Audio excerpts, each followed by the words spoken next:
வணக்கம் and welcome to cricket Indian Tamil channel. இந்த வீடியோவில் நம்ம பற்றி பார்க்க போகிறோம் அப்படின்னா IPL 2025 நம்மளுடைய மும்பை இந்தியன்ஸோட ஃபர்ஸ்ட் மேட்ச் சிஎஸ்கேக்கு எகென்ஸ்டாக இருக்குது. ஸோ அந்த மேட்ச்சில் ஹர்திக் பாண்டியா விளாடுவாரா மாட்டாரா அப்படிங்கிற ஒரு மிகப்பெரிய ஸ்பெகுலேஷன் இப்போ போயிட்டுருக்கு. மேக்ஸிமம் ரிப்போர்ட்ஸ் இப்போ அவர் விளாட மாட்டார், ஸ்லோ ஓவர் ரேட் ஃபைனால லாஸ்ட் இயர் வந்துட்டு அவர் 3 அஃபென்ஸ் பண்ணிட்டதுனால. ஸோ இந்த இடத்துல வந்து பார்த்தீங்க அப்படின்னா ஃபர்ஸ்ட் மேட்சை வந்து மிஸ் பண்ணுறாரு அப்படிங்கிற விஷயத்த சொல்லியிருக்கிறாங்க. ஸோ அதனால் இப்போ ஹர்திக் பாண்டியா வந்துட்டு சப்போஸ் ஃபர்ஸ்ட் மேட்சை மிஸ் பண்ணும்போது ஸோ ஹர்திக் பாண்டியாவோட இடத்துல யார் கேப்டன்ஷிப் பண்ணுறதுக்கு சான்சஸ் இருக்குது, ஹர்திக் பாண்டியாவை ரீப்ளேஸ் பண்ணி பிளேயிங் லெவனுக்குள்ளே யார் வர்றதுக்கு வாய்ப்பு இருக்குது அப்படிங்கிறது தான் ஸோ இந்த வீடியோவில் நம்ம டீட்டெயிலாக பார்க்க போகிறோம். ஸோ ஃபர்ஸ்ட் ஆஃப் ஆல் வந்து பார்த்திங்க அப்படின்னா நம்மளுடைய ஹர்திக் பாண்டியாவை பொறுத்த வரைக்கும் ஒரு மிகப்பெரிய லெவலில் ஒரு ஆன்டிசிபேட்டட் கேப்டனாக இந்த சீசன் தான் வந்துட்டு அவர் உள்ளே வராரு. ஏன்னா லாஸ்ட் சீசன் ஃபுல்லாகவே ஹர்திக் பாண்டியாவை ஒரு மிகப்பெரிய லெவலில் ட்ரோலிங் மெட்டீரியலாகவே மாற்றிட்டாங்க. பட் T20 வேர்ல்டு கப்பெல்லாம் வின் பண்ணி டீம் இந்தியாவுக்கு ஒரு அருமையான பெர்ஃபார்மன்ஸை கொடுத்ததோட ஸோ ஹர்திக் பாண்டியாவுக்கு வந்துட்டு மிகப்பெரிய லெவலில் வந்து ஃபேன் சப்போர்ட் அது மாதிரி இல்லாமல் ரெஸ்பெக்ட் எல்லாமே கிடச்சிருக்கு. ஈவன் இன்டர்நேஷனல் சைடில் அவர் ரொம்பவே கன்சிஸ்டண்ட்டாகவும் இருந்திருக்கிறாரு. ஸோ இப்போ ஒரு இடத்துல வந்து ஒரு புதிய கேப்டன் வேணும் அப்படிங்கிற டைமில் ஃபஸ்ட்டு ப்ரியாரிட்டியாக இருக்கிறது மும்பை இந்தியன்ஸ் டீமோட லாங் டேர்ம் கேப்டனாக இருந்த ரோஹித் சர்மா தான். ஸோ ரோஹித் சர்மா தான் ஃபஸ்ட் ஆப்ஷன் அந்த இடத்துல. பட் ரோஹித் சர்மா கேப்டன்சியை அண்டர்டேக் பண்ணிக்குவாரா அப்படிங்கிற ஒரு விஷயம் இருக்குது. ஏன்னா ரோஹித் சர்மா கிட்ட வந்து பார்த்தீங்கன்னா பெரிய லெவலில் வந்துட்டு அவங்க அப்ரூவல் வாங்கினாங்களா, ஸோ எப்படி வந்துட்டு ரோஹித் சர்மா வந்து கேப்டன்சியை விட்டு போனார், ஹர்திக் பாண்டியா எப்படி கேப்டன்ஷிப்புக்குள்ளே வந்தாருங்கிற மாதிரி நிறைய விஷயங்கள் லாஸ்ட் டைம் பேசப்பட்டுச்சு. ஈவன் இந்த தடவை வந்துட்டு விராட் கோலிகிட்ட இருந்து கேப்டன்சி பேண்டான் அப்படிங்கிறது ஸோ அந்த இடத்துல ரஜத் பட்டிதார்கிட்ட போச்சு. எல்லாருமே எதிர்பார்த்தது விராட் கோலி தான் மீண்டும் RCBயோட கேப்டன் ஆவார் அப்படிங்கிற மாதிரி தான். பட் ஆனால் வந்துட்டு ரஜத் பட்டிதார் வந்துட்டு கேப்டன் அப்படின்னு RCB அனௌன்ஸ் பண்ணாங்க. அந்த விஷயம் அனௌன்ஸ்மெண்ட் வந்த அடுத்த ஒரு சில மணி நேரங்கள்லேயே வந்து பார்த்தீங்கன்னா விராட் கோலி வீடியோ போட்டு நீங்கள் வந்துட்டு ரஜத் பட்டிதாரை சப்போர்ட் பண்ணணும் அப்படிங்கிற மாதிரி ஒரு விஷயம் சொன்னார்.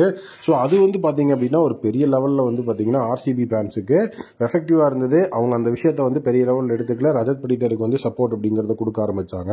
பட் மும்பை இந்தியன்ஸ்க்கு இப்போ வரைக்கும் அந்த மாதிரி விஷயங்கள் நடக்கலை. ஸோ அதனால் வந்துட்டு அவர்கிட்ட வந்த கேப்டன்சி மீண்டும் அவர்கிட்டே போகும்போது அவர் அதை ஏற்றுக்குவாரா அப்படிங்கிறது துளி கூட தெரியல. ஸோ அதனால் வந்துட்டு ரோஹித் சர்மா கேப்டன்சி எடுத்துக்கிறதுக்கு வந்துட்டு கண்டிப்பாக வாய்ப்புகள் ரொம்ப கம்மி. ஸோ நெக்ஸ்ட் ஆப்ஷன் வந்து பார்த்தீங்க அப்படின்னா சூரியகுமார் யாதவ் தான். ஆல்ரெடி வந்துட்டு நம்மளுடைய டீம் இந்தியாவோட T20 கேப்டன் சூரியகுமார் யாதவ் தான். ஸோ அவரோட சைடில் தான் வந்து பார்த்தீங்கன்னா டீம் இந்தியா வந்துட்டு பார்த்தீங்கன்னா இப்போ சூப்பரான பர்ஃபார்மன்ஸ் கொடுத்துட்ருக்காங்க. பட் ஆஸ் அ கேப்டனாக சூரியகுமார் யாதவோட ஃபார்ம் அப்படிங்கிறது டவுனில் தான் இருக்குது. பட் வின் பர்சன்டேஜ் அப்படிங்கிறது அப் ஆகிட்டு இருக்கு. அண்ட் இன்னொரு முக்கியமான விஷயம் என்ன அப்படின்னா மும்பை இந்தியன்ஸ் இது வரைக்கும் வந்துட்டு ஃபர்ஸ்ட் மேட்சை IPL சீசனில் வின் பண்ணி 4400 நாள் ஆயிடுச்சு அப்படிங்கிற ஒரு விஷயம் இருக்குது. ஸோ அவங்க இது வரைக்கும் வந்துட்டு ஃபர்ஸ்ட் மேட்சஸை வின்னே பண்ணதில்லை அப்படிங்கிற மாதிரி சுச்சுவேஷன் வந்து போயிட்டுருக்கு. ஸோ அந்த விஷயத்தையும் வந்துட்டு நம்ம வந்துட்டு முறியடிச்சு வேறு லெவலில் வந்துட்டு கொண்டு வரணும். ஸோ அதனால் சூரியகுமார் யாதவுக்கு தான் அந்த கேப்டன்ஷிப் பேண்டான் போகும். ஒரு சிலர் பும்ரான்னு கூட சொல்லிட்டு இருக்கீங்க. பட் ஆனால் பும்ரா வந்துட்டு அவரோட ஆன் டைமில் ரெக்கவரி ஆகிறது அப்படிங்கிற ஒரு விஷயம் இருக்குது. ஸோ அதனால் வந்தோடனே ஃபர்ஸ்ட் மேட்சை கேப்டன்சி அப்படிங்கிற விஷயம்லாம் அவருக்கு கொடுத்து அவர் ஸ்ட்ரெஸ் பண்ண மாட்டாங்க. அவர் வந்து எவ்வளோ ஃப்ரீயாக வந்து வச்சு அவர்கிட்ட இருந்து நம்ம வந்து நம்மளுடைய வேலைகளை வாங்கிக்கணுமோ ஸோ அந்த மாதிரி தான் பும்ராவை வந்து அவங்க யூஸ் பண்ணுவாங்களே தவிர அவர் வந்துட்டு ஃபுல் ஃபிட்டாகி வந்துட்டாலுமே ரோஹித் சர்மா சூரியகுமார் யாதவை தாண்டி பும்ராவுக்கு கேப்டன்சியை கொடுப்பாங்க அப்படிங்கிறது வந்துட்டு வாய்ப்பே கிடையாது. அது லாஜிக்கும் கிடையாது இதில். ஸோ அதனால் பும்ரா மும்பை இந்தியன்ஸோட கேப்டன் அப்படின்னு ஃபர்ஸ்ட் ஓவரில் வந்து ஆகிறதுக்கு வந்து வாய்ப்பு இல்லை. ஸோ அதனால் வந்துட்டு எனக்கு தெரிஞ்ச primary choice Suryakumar Yadav lead பண்ணுவார்.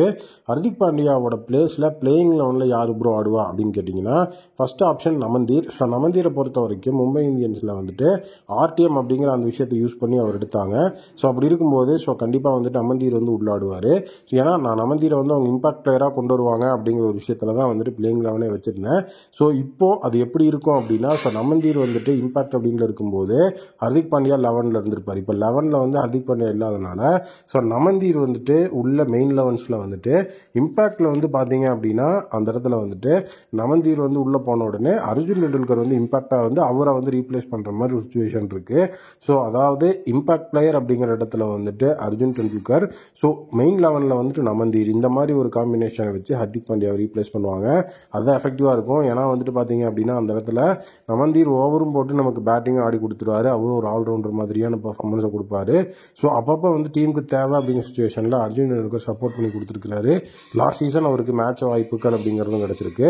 ஸோ அதனால் வந்துட்டு நமக்கு அர்ஜுன் டெண்டுல்கர் நல்ல ஒரு ஆப்ஷனாக இருப்பார். ஹர்திக் பாண்டியாவோட இடத்துல நமந்தீர் தான் வராரு. அமந்தீரோட இடத்துல தான் ஆஸ் அ இம்பாக்டாக வந்து பார்த்தீங்கன்னா அர்ஜுன் உல்கரை வச்சுருக்கேன். இதுதான் வந்து எசென்ஷியலாக ஆப்டாக இருக்கும் நம்மளுடைய டீம் மும்பை இந்தியன்ஸுக்கு. ஸோ உங்களுடைய ஒப்பீனியனில் ஹர்திக் பாண்டியாவோட இடத்துல யார் கேப்டன்ஷிப் பண்ணுவா, ஹர்திக் பாண்டியாவோட இடத்துல யார் மெயின் லெவலில் ரீப்ளேஸ் பண்ணால் நல்லாயிருக்கும், என்னோட ஆப்ஷன் நல்லா இருக்கா இல்லை உங்களுக்கு வேறு ஏதாவது ஆப்ஷன் இருக்கா அப்படிங்கிறத கமெண்ட்டில் சொல்லுங்கள். மீண்டும் ஒரு புதிய வீடியோ மீட் பண்ணுறேன். Thank you, take care and bye bye.